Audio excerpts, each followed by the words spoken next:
Hello, this is Instructor Rick Powers from Western Technical College, Basic Statistics.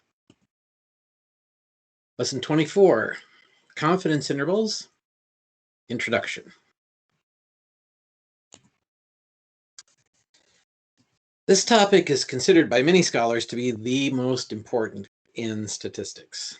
It is, in some sense, the attainment of the goal that was set out at the beginning of our journey, making data-driven decisions. Specifically, it is very important to understand the reason why confidence intervals exist. The purpose of a confidence interval is to create an interval for a measure of a population.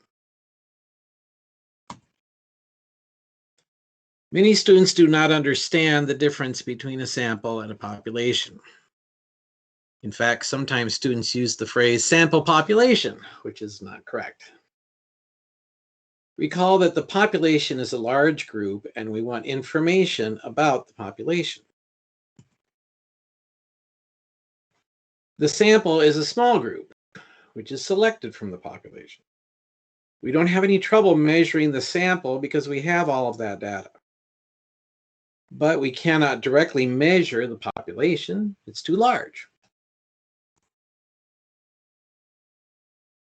And when we measure a sample, for example, find the sample mean, then we know that the number we get is not the same as the measure of the population. It may be close, but it isn't the same. This is due to sampling variation. Samples are not exactly the same as the population.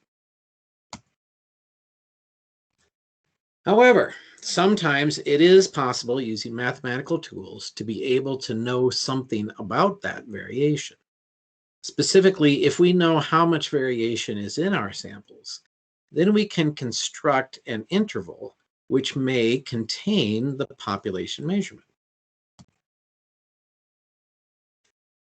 The sample number that we get, for example, the sample mean, is called a point estimate.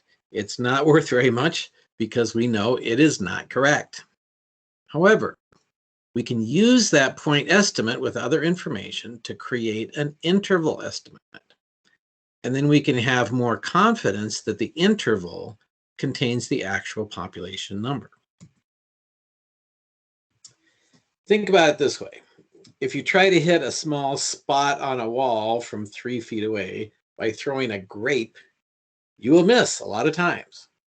But if you try to hit a small spot on a wall from 3 feet away with a pillow, you will definitely hit it because you have a large area of effect.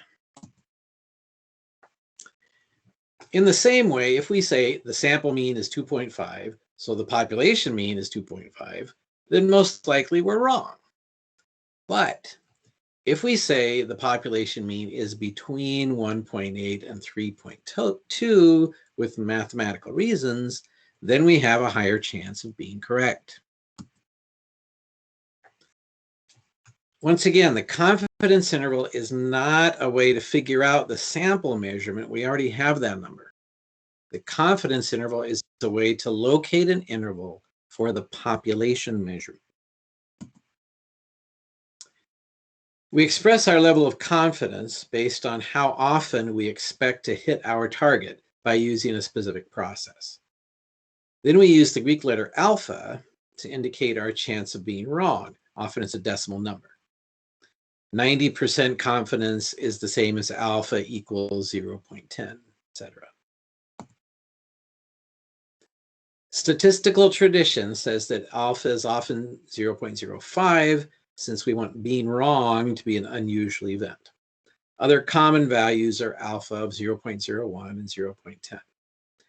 In class sessions, you can assume alpha is 0.05 unless noted otherwise. End of lesson 24.